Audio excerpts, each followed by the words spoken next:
What's going on, all? Welcome. Happy Hump Day. Welcome to the Left Fresh Podcast. Like I said, your Wednesday sports episode. Want to encourage you all to subscribe, like, comment, share, tell a friend to tell a friend if you haven't already. If you are back, welcome back. Hope you all having a great beginning to your week. Here to get you over the hump with some sports talk. Had an incredible first game of the conference finals on the East and the Western Conference. It was a bunch of both games went to overtime, and it was incredible on both ends. I mean, highly rated games, really good ones. Hope you all caught them. If you didn't catch the or caught the highlights, or probably watch some sports media shows like I did, just to get more analysis and more talk and everything about it. But happy to be on to discuss it with you all. Glad you all could jump on with me. If you saw it, it was good. Some good games. Definitely worth the price of admission. Really down to like the best, feels like the best four teams in each conference. No more pretending. All the real contenders are here at this point. Definitely look like the West looks pretty strong. Two really great teams. The Eastern Conference look like some viable contenders. But I'm gonna tell you off a glance. A lot of us, me as a Knicks fan, I'm happy to see the Knicks in it. But yeah, I can look over at the West and be like, yeah, OKC and San Antonio looks real tough right now. But we are getting some good basketball, peak basketball at this point. Um, just when you think these games are going to go one way, they go the other, and it gets real close and exciting and suspenseful. So both game ones were very, very good. Very good way to wind down the playoffs and get to the nitty gritty. You know what I mean? But like I said, if you all just jumping on, I'm glad you're jumping on. Yeah, subscribe, like, comment, share, tell a friend. So you all getting on. Thank you. Yeah, let's get right to it though. No delays whatsoever. Like I said, these games got off to a great start. So I'm gonna go ahead and jump right into it. Show you the bracket where we at this point. Like I said, the final four teams: Cavs, fourth seed; Knicks, third seed. The best two teams in the West going at it. Yeah, Spurs winning the OKC. Got the I guess you want to say upset. It's tough because the Spurs are kind of giving OKC a tough matchup to say the least throughout the regular season. A lot of people say that the regular season a whole different story. Playoffs is a whole different story, and it is. But it looks like San Antonio's not really trying to change from the story. You know what I mean? He went in there, close game, wire to wire, pretty much led throughout a good, comfortable portion of it. OKC kind of brought it back, pushed it to overtime, but in the end, it was just the Spurs got the better upper hand on that one. In OKC, good way to set the tone, get the first mark. This young, quote unquote, inexperienced Spurs team looks like they got a lot of poise, a lot of maturity on that team. Not to mention, De'Aaron Fox got a little bit of playoff history, and Harrison Barnes is well traveled, but a vet from a Golden State Warriors championship teams over the years, and you know, I think he's providing a good veteran tutelage in the locker room. But at the end of the day, I don't think we've ever experienced anything like Wemby. So I mean, and that's kind of what it looks like at this point, at least for this game or in the previous rounds leading up to it.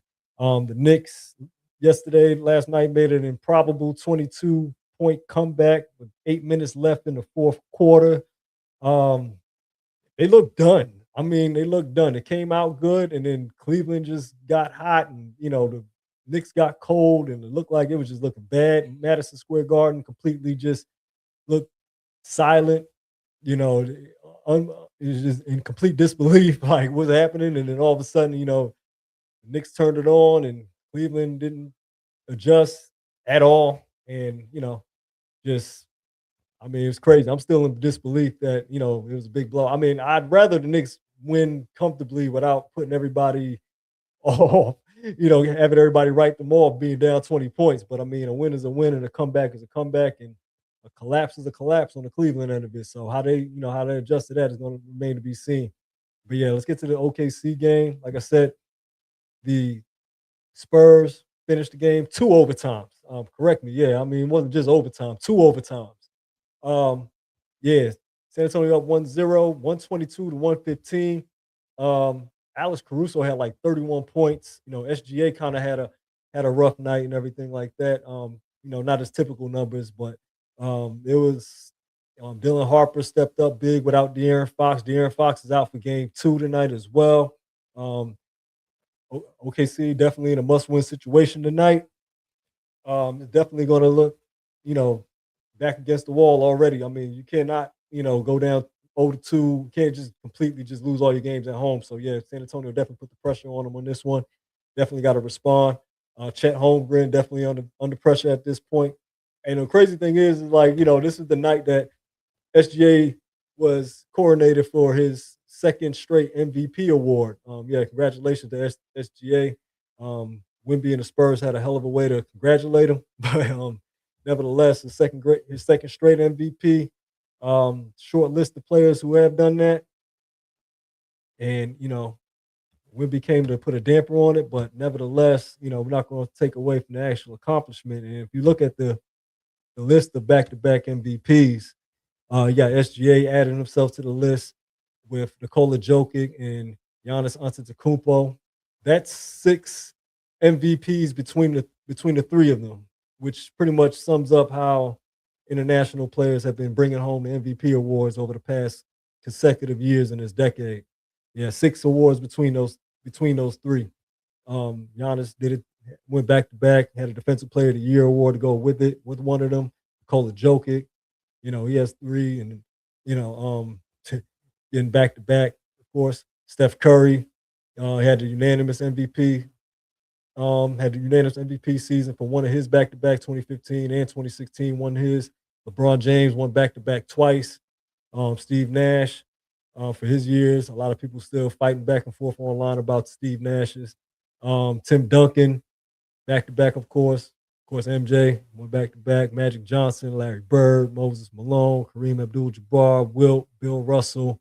An elite list to say the least of players that have won the award, have won that prestigious award back to back times, and SGA has joined that list.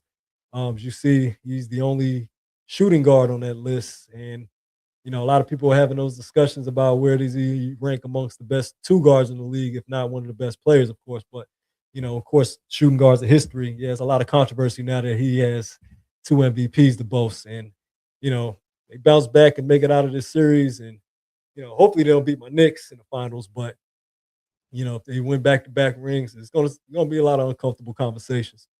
But yeah, OKC and the Spurs playing right now. They started at 8:30. I'm gonna be back to catch it. See if they can get back in. See if SGA and the Spurs, the Thunder, can get back into the mix. But yeah, I think it's gonna be an interesting series. I wouldn't be surprised if it goes 7 games. Um, Wemby and the Spurs looking to make a statement. They're not yielding for anybody. They're not waiting in line. They're not taking baby steps. They taking big boy steps. You know what I mean? Like, it's not wait till next year. Maybe not now. They look like they're ready to go, and it's being led by their, looks like, a generational talent. Victor Wembanyama, first conference finals game in his career, 41 points, 24 rebounds. 20 point rebound in the first game, 20 rebound game in his first career conference finals. The only person that did that is him and Wilt. Incredible numbers, incredible game. I mean, he just put his print all over the game. Defensively, of course, he won Defensive Player of the Year. Of course, he was going to be a big distraction for the Thunder as far as getting to the basket, controlling the boards. Like I said, 24. And then here's the thing that got me is that when Wemby, I think what kind of made people skeptical of Wemby winning the MVP award this year, a lot of people kind of scrutinized the scoring. He averaged around the low 20s, around 23, 24 a game. And when you're competing with the league's MVPs, you usually have to be kind of at least over 25, 26. You see SGA and Luca, they're in the 30s, of course. But it's also, a little bit of, can Wemby really put up 40 points and score 30 points per game consistently? And honestly, yeah, he can. It's a matter of, because you talk about a player that can do everything at that height. It's just a matter of what he does and how methodically is it.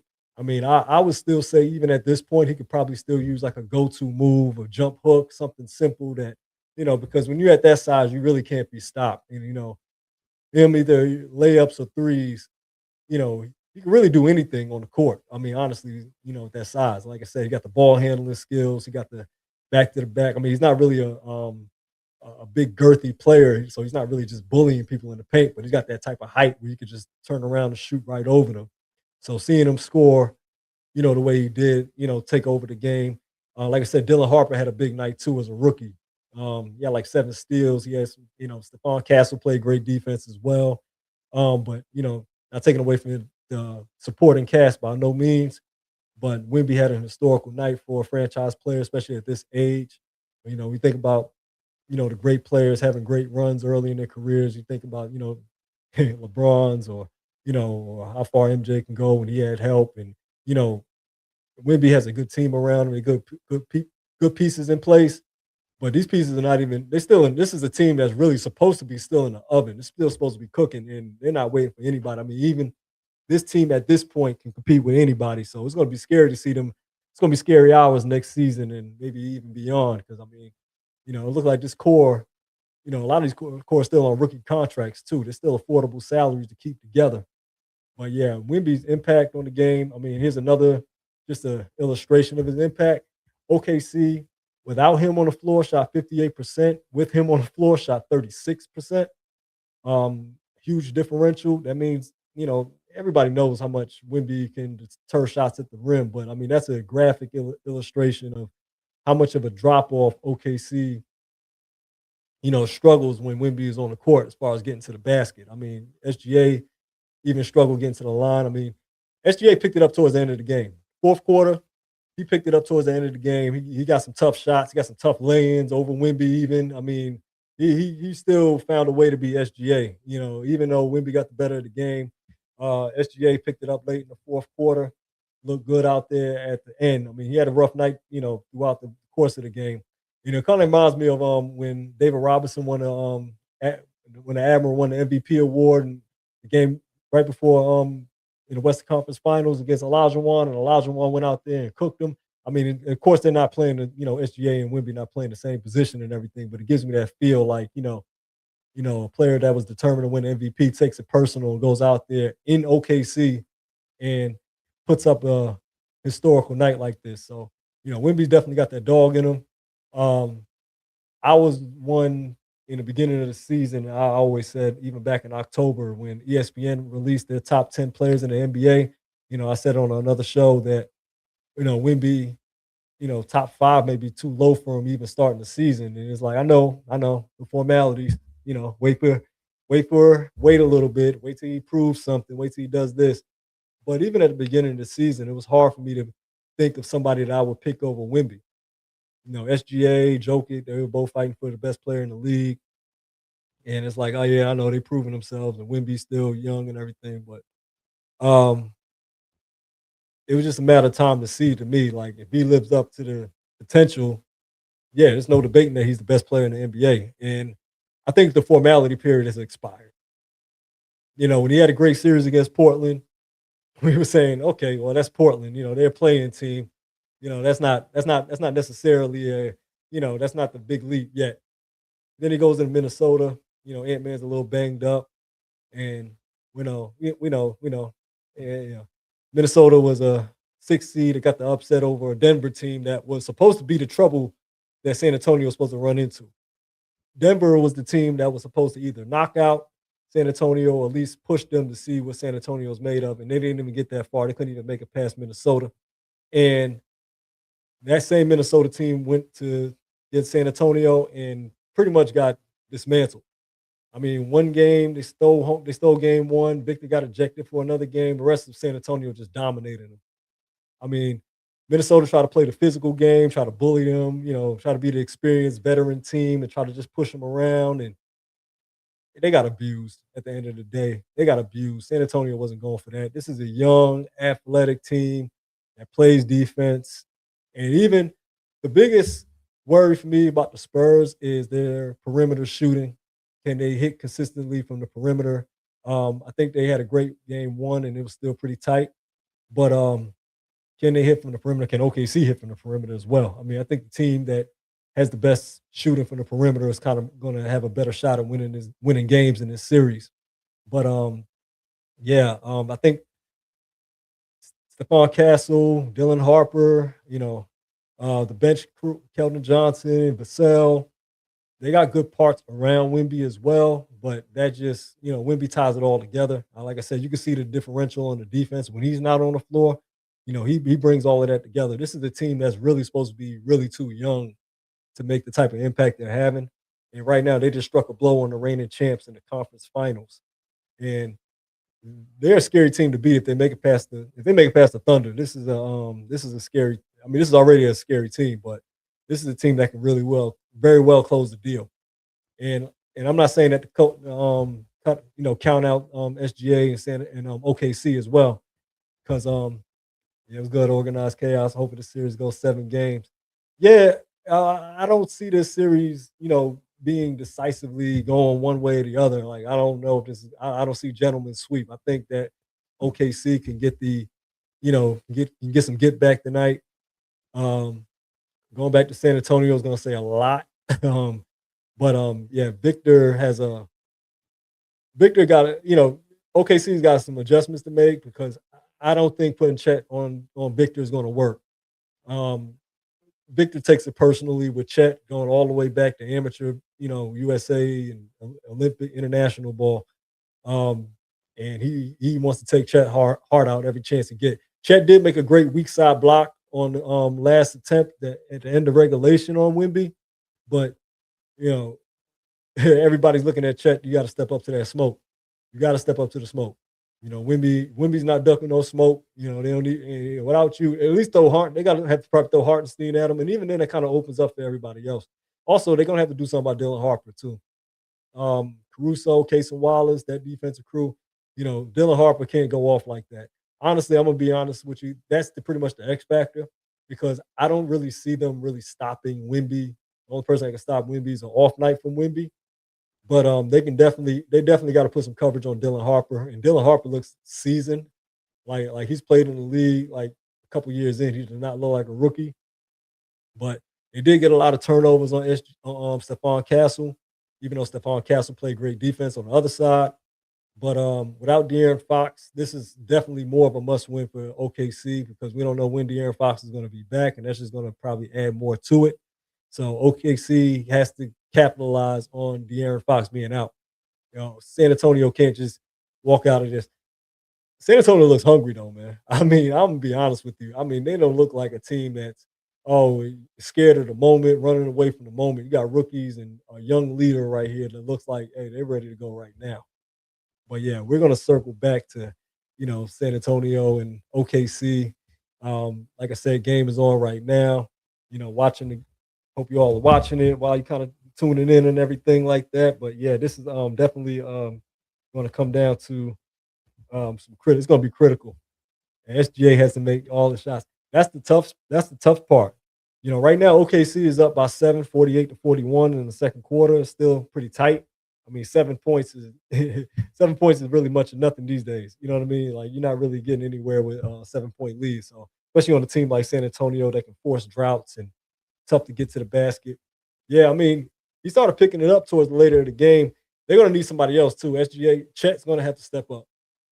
Chet and Jalen Williams, they're going to have to step up, especially if Dylan Harper and Stephon Castle are stepping up. They can't outplay the other guys that are getting paid now too.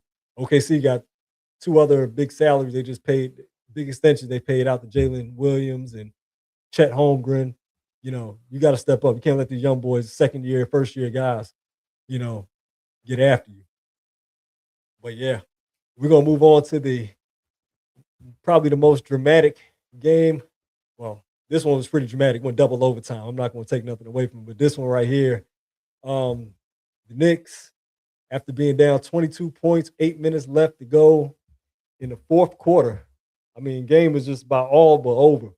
I think Cleveland even felt like this game was over, and the improbable comeback just picked up and commenced. You know what I'm saying? Jalen Brunson, I mean, had 38 points, scored 17 of them in the fourth quarter. Oh man, yeah. In the fourth quarter overtime, 17 of his 38 points in the fourth quarter overtime. Um, and poor James Harden, 5 of 16 shooting, 15 points, 31% from the field, one for 8 from three. And on top of that, they just kept hunting James Harden on defense. Dean Wade was the assignment for with Jalen Brunson. He was assigned to Jalen Brunson. They just simply picked and roll, picked and roll, picked and roll, and just left. And James Harden, I mean, I don't know if Cleveland has to switch every time, but they did. And Jalen Brunson took advantage every single time. I mean, it was like 7 for 8 in the fourth quarter. Threes, off the dribble, mid-range floaters. I mean, he had Harden behind him like every time Harden got in front of him, he ended up behind him.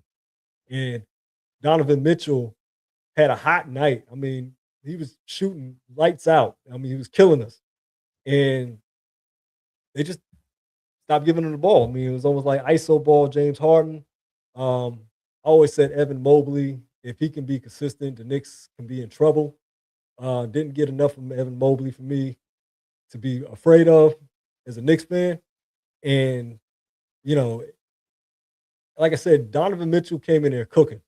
Donovan Mitchell came in there cooking. Knicks, that arena was silent. I mean, we were down 21. Knicks couldn't get a stop. Knicks couldn't buy a basket.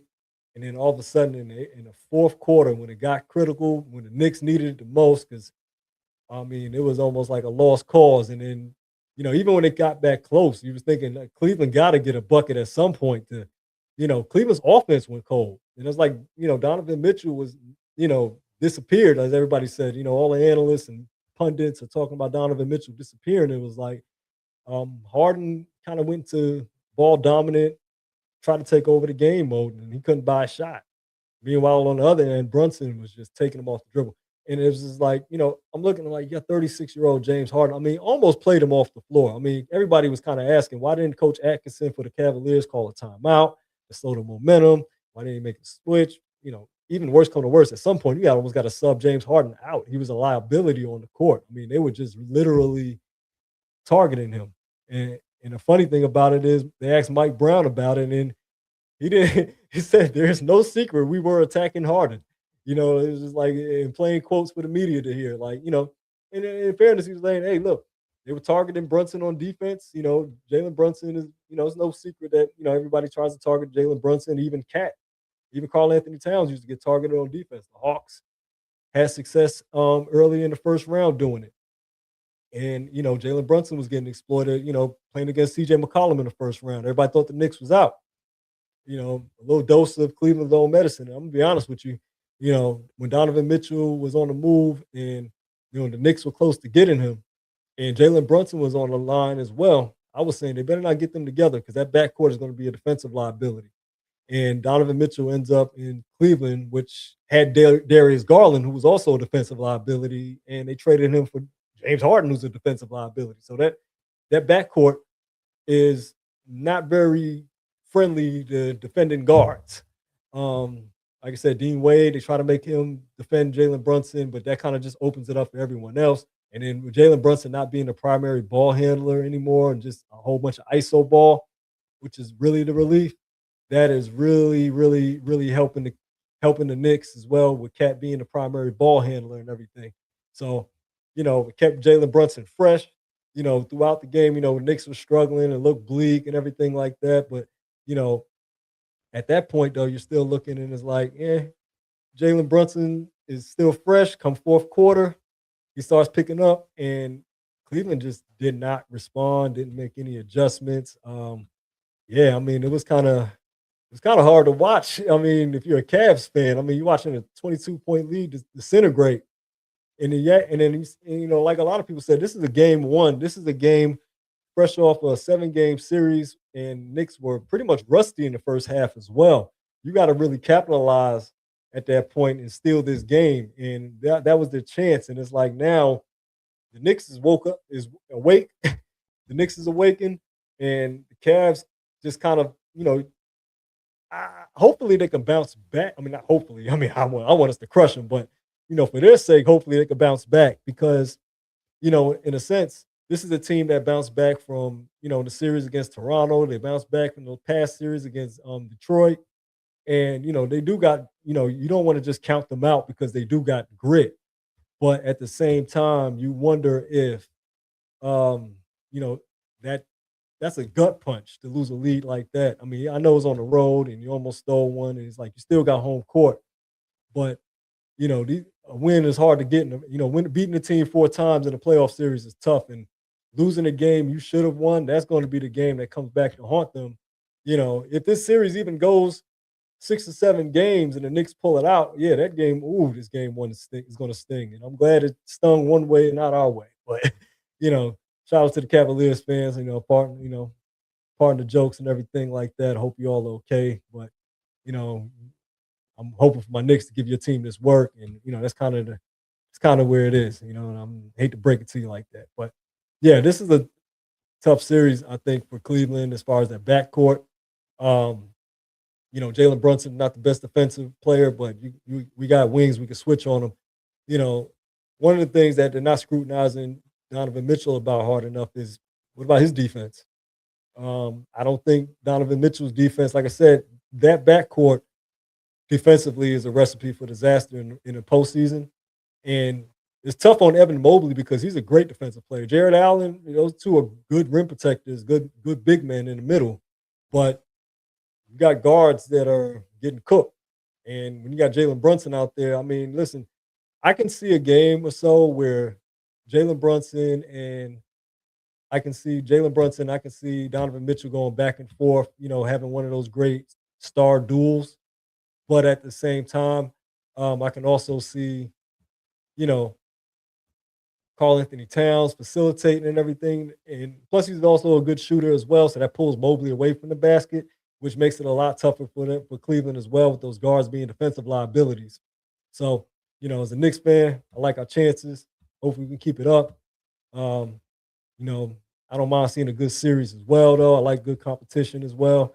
Donovan Mitchell, still a great scorer and everything like that. But yeah, I mean, Cleveland, they going into game 2 with a lot of questions, that what they could have did, and definitely going to be some adjustments going to be made. Hope the Knicks make some adjustments as well, because you know I don't want to gamble with going down 22 points in a game and hoping to claw ourselves back in it again. And so I mean, don't keep me nervous like that. I'm not getting any younger, and I don't need any heart conditions, anything like that. So be considerate of that, my Knicks, please.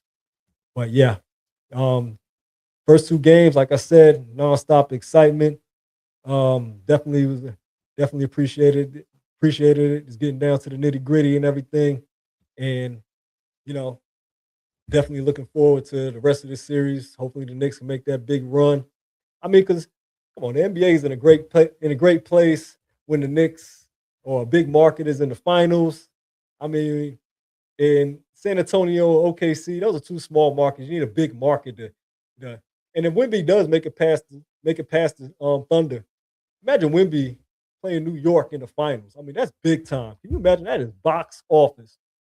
Victor Wembanyama in a 7-game series in Madison Square Garden. I mean, that's a headline right there. That would be wonderful for the NBA. I mean, that the NBA can definitely use a big star, and if he's not in a big market, at least let him play a big market. You know what I mean? That would be the best scenario possible right now at this point, is Wemby playing the Knicks in the NBA Finals. All right, definitely. Um, but yeah, everybody that's just jumping on, thank you. Appreciate you jumping on the live. I want to encourage you to subscribe if you haven't already. Hit the likes, comment, share, tell a friend, tell a friend. Appreciate the engagement. Um, like I said, you can find me on Wednesdays, 9 p.m. talking sports.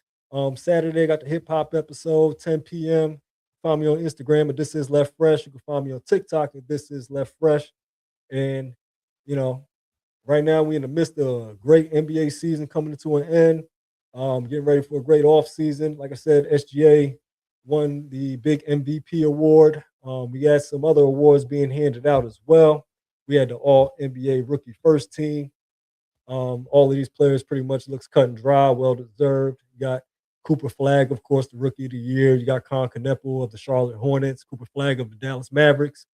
Dylan Harper, who we just saw last night, who I was just discussing, had a great game as a rookie, playing above his years.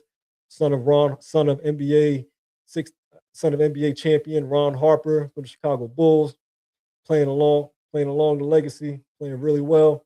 Looks like he's ready to take it up another notch. VJ Edgecombe, rookie from the Philadelphia 76ers. The lottery pick that was added to Joel Embiid, Tyrese Maxey, and Paul George. He played well beyond his years. Got sent home by the Knicks, but he had a great run as a rookie. Not bad at all. And last but not least, for the Memphis Grizzlies, Cedric Coward. A lot of people are not familiar with Cedric Coward like that because he played on Memphis, who was kind of a rebuild team. A lot of trade rumors with John Moran kind of kept his team, kept his team in the lottery. Probably building, they got some good lottery picks this year. They can add to this kid. But Cedric Coward, this young man, fluid scorer, good shot. Working on consistency and everything of that nature. Very good, very good offensive game. I like how polished and mature his game is already at a young age. I expect him to just get better in Memphis and added with some more with a lottery pick added to him in this very deep draft. Looking like they're on the verge of putting some building blocks in place to get the rebuild going and, eventually move on from John Morant, which, hasn't happened yet, but it's pretty much inevitable at this point. We're going to get to the all rookie second team. You see Ace Bailey of the Utah Jazz. He came on strong towards the end of this past season. Jeremiah Fears of the New Orleans Pelicans. Derek Queen of the New Orleans Pelicans. Maxime Renaud. These players are on teams, and they're on the all-second team because they didn't get really much recognition. And not saying that they were better than the rookies on the first team, but these are young players that are bright spots on teams that are rebuilding, going in a new direction. Just getting a feel for the game. Some of these games are meaningless. A lot of teams playing on tanking teams. Towards the second half of the season, though, a lot of these young players started picking up like they normally do. The NBA season, it takes a while for the game to slow down for these younger players, get used to the 82 game schedule. From college ball and high school and then 1 year college.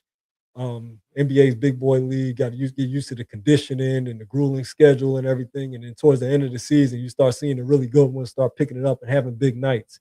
Also, see Colin Murray Boyles from the Toronto Raptors. Saw a little bit of him in the first round before they were eliminated by the Cleveland Cavaliers. I like this young person. I like that young dude's game too. He's kind of like a stretch four, kind of wing player. Good size, can score in the post a little bit, can take it out to the perimeter a little bit as well. Derek Queen, jack of all trades, kind of a small big, like 6'9", a little undersized big, but great passing, great feel for the game, great instincts. Derek Queen, I kind of look at him like a kind of baby joker, like a skill set. His passing is great as a big man. Rebounds, I think he's had a triple double already as a rookie. Jeremiah Fears, young athletic guard from Oklahoma, University of Oklahoma, very quick off the dribble. Still kind of little rough patches in his offense, getting his shot together and everything like that. I mean, most young players are getting their jump shot together in the NBA level anyway. But yeah, very athletic player though. I could see him in the offseason getting some good conditioning in and coming in really more athletic. Kind of gives me the vibes of a Scoot Henderson type a little bit. But yeah, really athletic, good finisher around the rim. Just got to work on, just young players developing. Like I said, Ace Bailey. Everybody knows Ace Bailey pretty much from the one and done from Rutgers. 6'9", great offensive bag, can score at all levels. Really started picking up his game. Utah was kind of hard on a tough team, like I said. On the NBA level, still becoming a scorer on that level, you still got to work on things. But yeah, he started working a lot more on getting to his spots, pulling up, shooting. Yeah, he started picking up. He had some big nights towards the end of the season, even though Utah wasn't really playing for any playoff spot. As far as his development goes, he might be on pace to make a nice little jump next season. And then yeah, back to the first team. Like I said, everybody knows about Cooper Flagg. Had a great year. Looked like a great prospect, number one pick. Lived up to the hype. Averaging around 20 points and 7-8 rebounds, a couple assists. Jason Kidd started him out playing point guard to develop him a little bit, and he started developing an all-around game. He had a 50-point game as a rookie. One of the youngest players to put up a 50-point game. Like I said about Dylan Harper, you've seen him in the series in game one and so far in these playoffs as well. He's had some big nights, especially filling in for De'Aaron Fox. Kneppel, the sharpshooter in Charlotte, almost made the playoffs. But yeah, I expect him to add to that Charlotte team with LaMelo Ball and Brandon Miller. But yeah, this is I like this was a very bright rookie class. The NBA future's in great hands. And looking at the draft class that I've been boasting about all podcast long, how this next year's draft looks to even be better than this potentially. I'm not going to set it in stone, but two deep draft classes in a row is on the forecast, and the NBA looks like it's going to be in great shape. I expect the rookie first and second teams to be just as loaded as this year's next year. So yeah, and those are it for the awards, though. You know what I mean? SGA got a second straight MVP. Um, All NBA rookie team been announced. Got more awards, of course, coming. Victor Wembanyama won an NBA Defensive Player of the Year, of course. You'll see the six man award and the other superlatives that get announced at the end of the year, and I'll be on top of it to present those as well once they're available. Be back next week for those. But yeah, other NBA news. The Dallas Mavericks let go of coach Jason Kidd. Both sides agreed to mutually part ways. Jason Kidd will get 40 million over the next 4 years to not coach. Jason Kidd was there with this team throughout the Luka Doncic and Kyrie Irving, finals run. PJ Washington, Gafford, and Lively, that team there. Luka, of course, was traded for Anthony Davis. Nico Harrison was let go. Dallas just hired their new general manager who was just managing the Toronto Raptors, and typically decided that changes was going to be made for the best. Um, Jason Kidd, um, pretty good coach.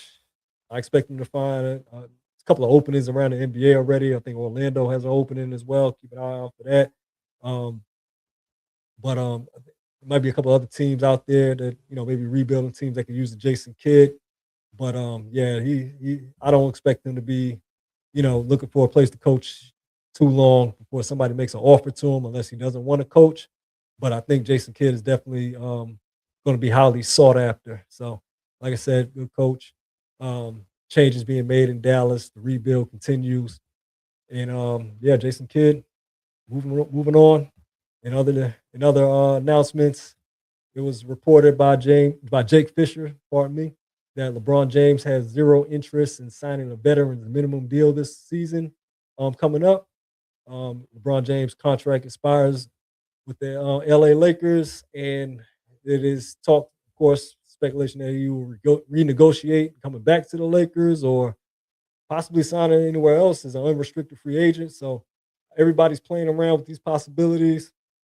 I kind of put this in the same story as what's going to happen with Giannis, what's going to happen with Jalen Brown, what's going to happen with Ja Morant. There's a couple players that everybody's kind of wondering what's going to happen with. LeBron is, of course, on top of that list.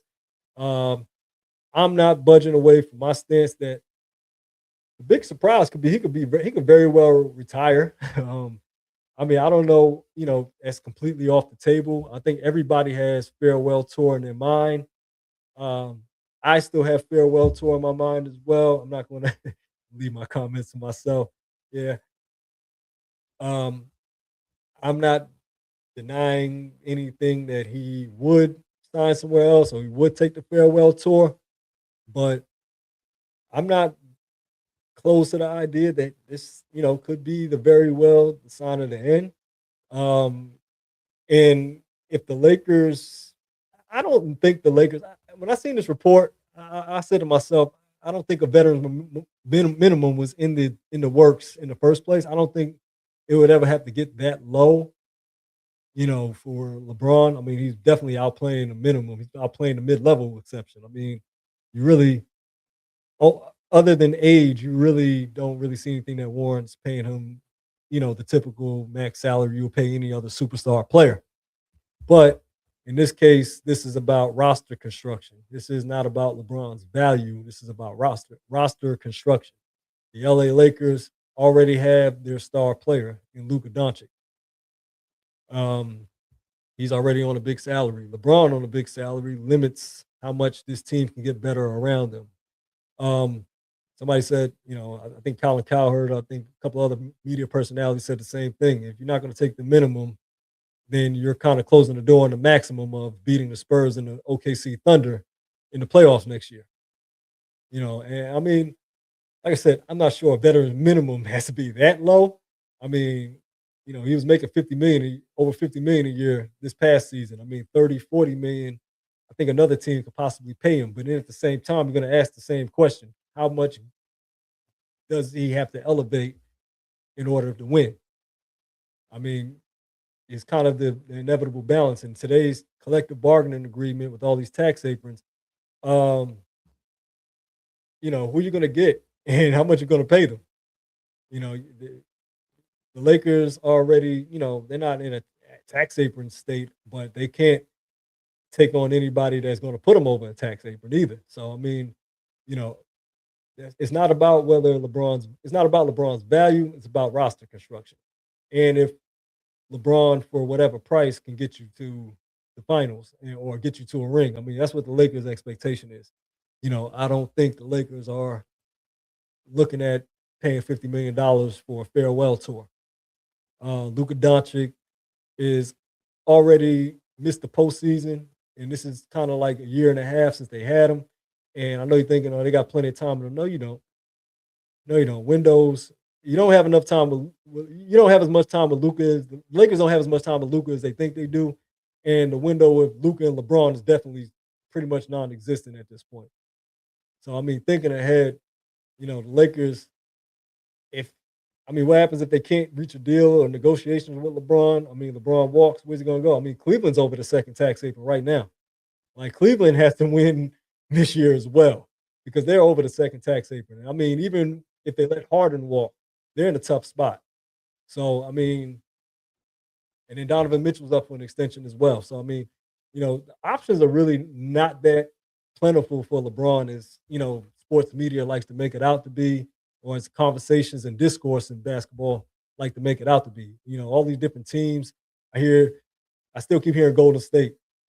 I don't think LeBron's ended up in Golden State at this point. I don't think Jimmy Butler's there, extension, Steph Curry's there, Draymond there.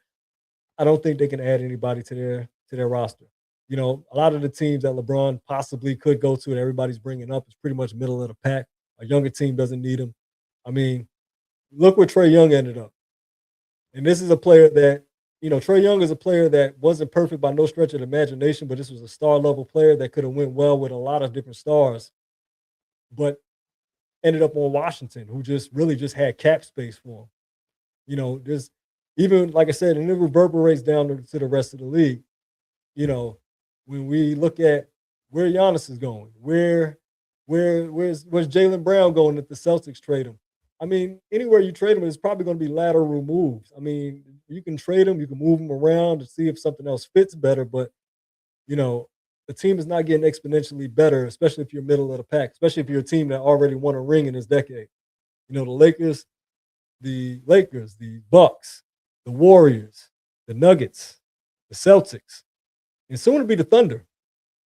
All won rings, all went over the cap because they had to pay their players. They had to pay their players extensions, and it put them over the cap, it put them over the tax aprons, and they had to get rid of some of those expensive players, and losing some of those expensive players cost them depth, and then some of those players went in those teams that won rings went from top of the mountain to middle of the pack. The Milwaukee Bucks have not gotten back to the top or even in competing position since they won their ring. They've gotten worse. They're not even a playoff team anymore. The Los Angeles Lakers, they've maintained their playoff positioning, but they haven't, this is their first playoff series they won in a while. They couldn't make a move with LeBron and AD, and then they got the reprieve when they traded LeBron for Luka. I mean, when they traded AD for Luka, and they're still at the same spot. And now you get to Denver. They trade Michael Porter Jr. for Cameron Johnson. They can't make it out the first round. They don't have the depth anymore. You look at the Celtics. They had to let Porzingis go. They had to trade Porzingis. They had to trade Holiday. They had to let go of their supporting parts. They got Derek White, Tatum, and Brown left, and they don't have enough depth. Max contracts, super max contracts in Boston, two of them.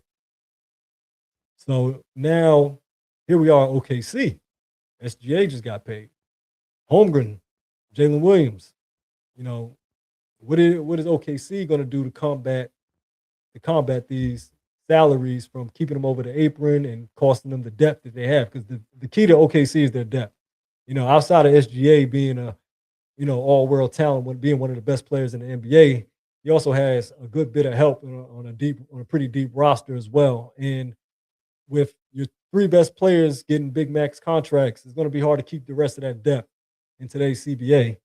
So how do you keep from being the Lakers? How do you keep, Lakers, they had to let go all their depth. How do you keep from being the Milwaukee Bucks? How do you keep from being the Denver Nuggets? How do you keep from being the Celtics?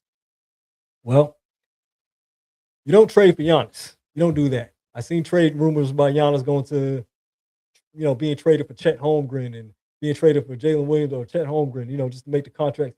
That's a lateral move. You lost depth. And you got SGA and Giannis, but that's a lot of money tied into two players. And Giannis is in his 30s, not the best shooter. And, athleticism starts to fade. You kind of shorten your window rather than extended your window. Now you're more win now than ever because you got an older player on a bigger contract that you have to win with in the next couple of years rather than, we still got parts to keep us going and keep us sustaining our top level of, really contending. But Sam Presti is one of the best GMs in basketball, if not the best GM. And I'm pretty sure that he has a plan. And reports are that he does. Jake Weinbach reported that OKC are fully expected to trade up for a top 10 pick in the NBA draft using their 12th pick from the lottery.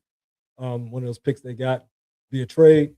It's good to have your picks. Draft picks are the best ante. Number 17th pick and number 37th pick and more. Why? Because OKC has a stockpile of draft picks. When they traded Russell Westbrook, they got a gang of draft picks. When they traded Paul George, they got a gang of draft picks and SGA. All right.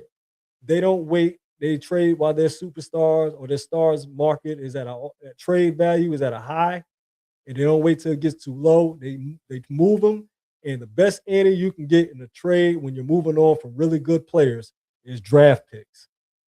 Okay, I know everybody says you got to hit on those draft picks. Yeah, but you can do a lot with draft picks. You either hit on them, you can trade them.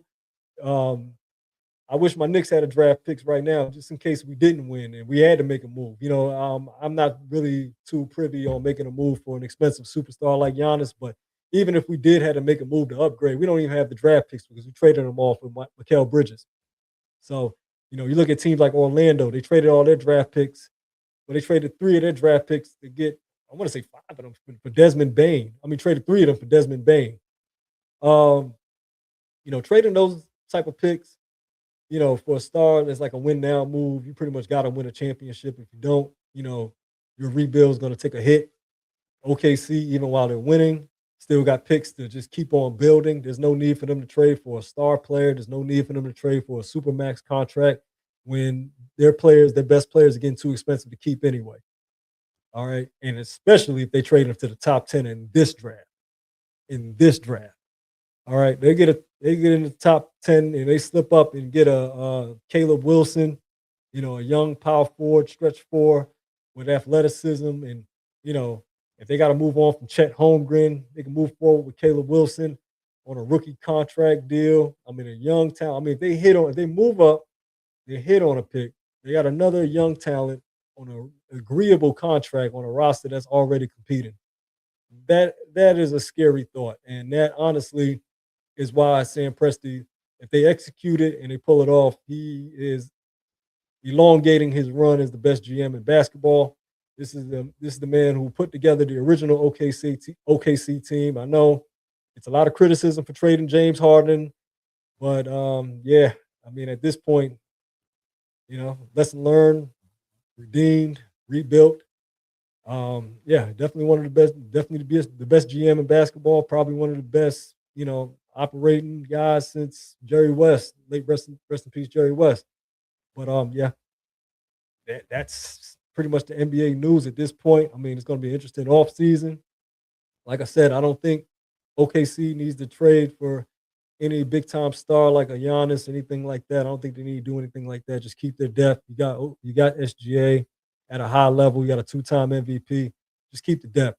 I think Giannis would rather if Milwaukee had depth, Giannis wouldn't be traded right now. If Milwaukee could afford depth and put a team around Giannis, they wouldn't be trading him. If you got depth, why are you trading for him? I mean, even if you lose to San Antonio this year, run it back with a deep squad, a deep, inexpensive squad. That's kind of the way the NBA game. Putting stars together is kind of an outdated mindset in today's NBA. You rather, I mean, even with the big three era, three max salaries left little room for depth. And as we got to the tax aprons, two max salaries equals less depth. I mean, it's almost at a point where you rather have one superstar player in an 8-man rotation with a deep bench and good role players and to play defense and you know shoot, space the floor. Wemby and SGA have those type of teams in place, or this is why the Spurs and OKC are the best teams in basketball because they built through the draft and they built these squads where it's like you play against teams that got superstars with no depth. Your superstar can't even sit for 3 minutes without a deeper team going on a big run in today's game. So, you know, Adam Silver and the league and came together. They came together with this collective bargaining agreement. They came up with these first and second tax aprons to limit the idea of putting 2 or 3 stars together without it hurting the overall depth of your team. And here we are in a couple years into these tax aprons, and it's starting to show right now. Like we're seeing who the teams that adapted to it, and we see the teams that are fighting in the middle of the pack, trying to make blockbuster trades just to stay in the middle of the pack, and just struggling to survive. Most likely going to be a first round exit the next. Um, but yeah, that's the NBA for right now. This is where we at. Game 2, picking up in the middle of it, and I got another game 2 tomorrow night. Is like I said, getting real interesting. Doesn't stop as we get towards the off season. The draft gonna be right behind us. Probably gonna be some more blockbuster moves that may or may not lead to anything. But that's my time for tonight, all. Hope you all have a great night. Hope you all have a great rest of the week. I'll see you all on Saturday Night Live, hip hop episode. Got a great one lined up for you all. You can find me on TikTok at This Is Left Fresh. You can find me on Instagram at This Is Left Fresh. Hope you all enjoying the rest of the games. I hope you enjoy the rest of your evening. It's the Left Fresh podcast signing out. Have a good night.